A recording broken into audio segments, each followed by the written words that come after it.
Take a hit, take a hit, take another one. Hold your breath till it turns you on. Let your feet leave the ground, hold my hand and don't let go. Take a trip, we can get away. Lose ourselves and say anything that we want, it's okay, cause this is love. I don't care if it kills me. Love's all we need. This is love. Arms stretched out with the world below us. This is love. Could go up in smoke, but we never notice. It's got me slipping up. I just can't say it enough. This is love.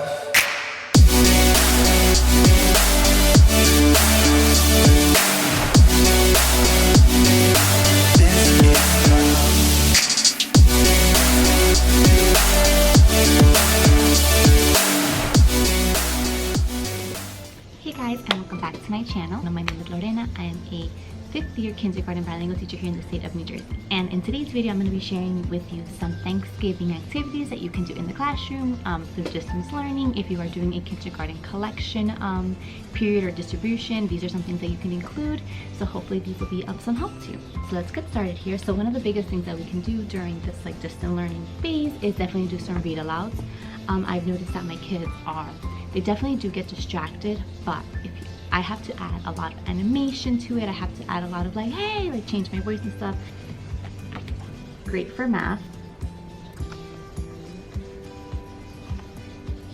Se cargó un pavo, and this is great for retelling this whole series.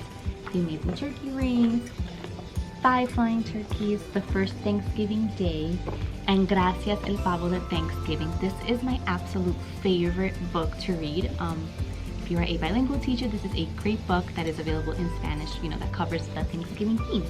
So all the things that I'm going to be showing you today are things that I am sending home with parents and students, and things that I'm going to be doing virtually that don't require for them to have anything physical on them. So I'll show you that now. All right, so the first thing is counting by tens. I'm going to be sending this home along with the paints. Let me show you. So as you know, I've been using these little condiment cups to kind of send paint home. And what I do have the parents do is, because we do put the paint in a little bit sooner than they pick it up, is just add water to it. That way it has that paint consistency. So this is counting by tens, and everything that I share today I'm going to link below so you guys can have a copy of it as well. Now, another fun thing that I'm going to do, and usually we would do this in the classroom and stuff like that, but you can do this virtually with, honestly, the kids just need a piece of paper, crayons, and you just need a master cup. So I'm going to show this in the document camera, and we're going to roll a turkey together. So I'm going to roll the dice on the document camera. We're going to count which one it is, match it up. I think this will be a lot of fun. It's going to be great to see their own interpretation of what a turkey looks like and their drawings and stuff like that. So this is something you can do. The kids don't need dominoes at home if you are doing it as a whole group or doing a small group virtual learning. Alright, so the next thing that you can do, and you just would send this home with your students. I'm just sending this turkey 10 frame sheet home. Here under the document camera I have my laminated cards. Now these are things that I used in previous years as an actual center for the kids, but I don't have to go into details why we're not doing it. So I will show the 10 frame under the document camera, and then they will have to find the corresponding number, color it, and then hold up their paper and show me, or they can kind of tilt their Chromebook and I can see, and this is a great distance learning assessment tool that you can do with your students. So now a favorite of mine is this one. So if you have circulars that you have access to, I'm just going to send students home with a paper plate, a circular, and this template. So now what they're going to do is, obviously we're going to be talking about Thanksgiving, foods that you eat during Thanksgiving, whether it's here in this country or in any other country. And I'm going to just have them go through the circular, cut out some things that they would eat, they would buy for Thanksgiving, have them glue it on here. And then when they are done, they're going to replicate their plate on here with their own drawings, and then it's just going to say, my plate has blank food items. So this is connecting it with math. This way they're counting how many objects. It's not just they're gluing it, because at the end there's a goal. They're going to count how many food items they have. And then at the end, I'm going to have them pick a few students to share, what are some things that you're going to purchase, what are some things you're going to be eating for Thanksgiving. So this is a fun, quick one as well. So now for retelling, turkey truffle, which I feel is a staple. We're gonna do this whole group, and we're gonna, read the story together.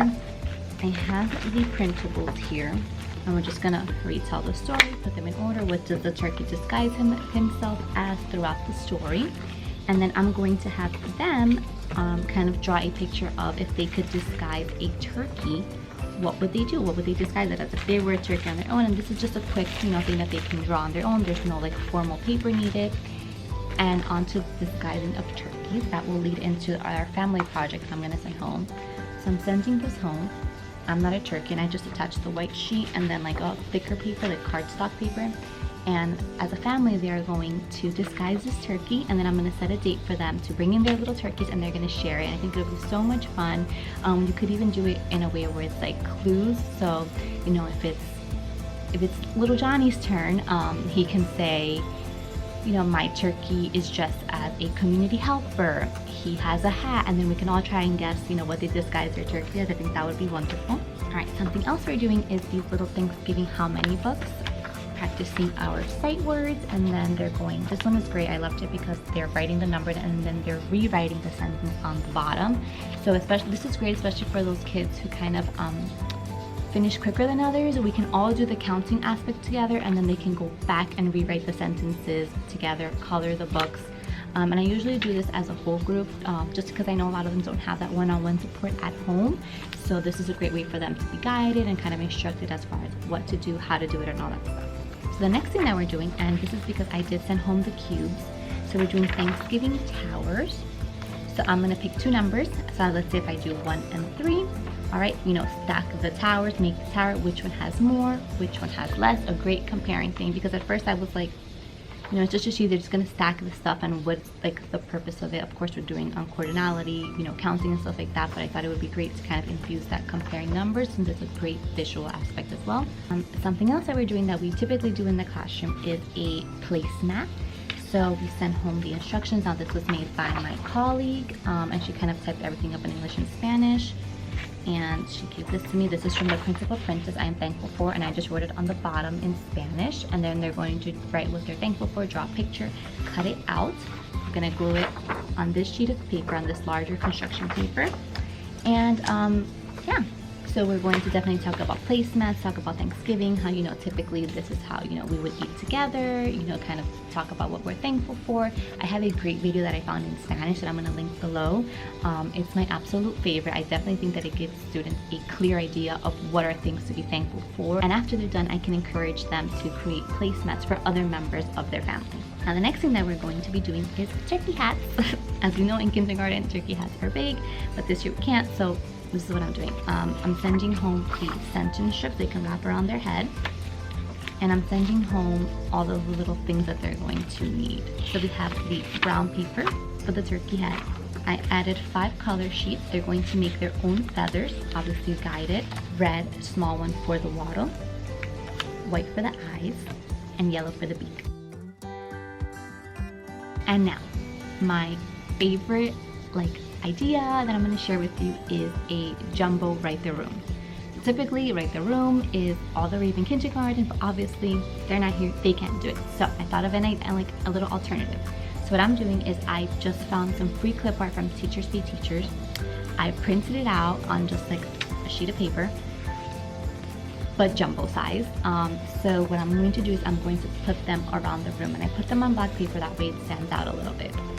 And each child will have their own recording sheet, and I have an aide, which I'm very thankful that I have. I know not everyone is in the same situation, so what we're going to do is she's going to follow me around with the camera, and I'm going to have the kids spot our words around the room. So they'll tell me stop, or keep going, keep moving, I see it over there. So I think it's going to be a fun and engaging way to kind of keep them involved in what's going on virtually, and then every time we find a word, they're going to match and write the word here, and I made sure that the letters are big enough that way they're able to see it very clearly what it says.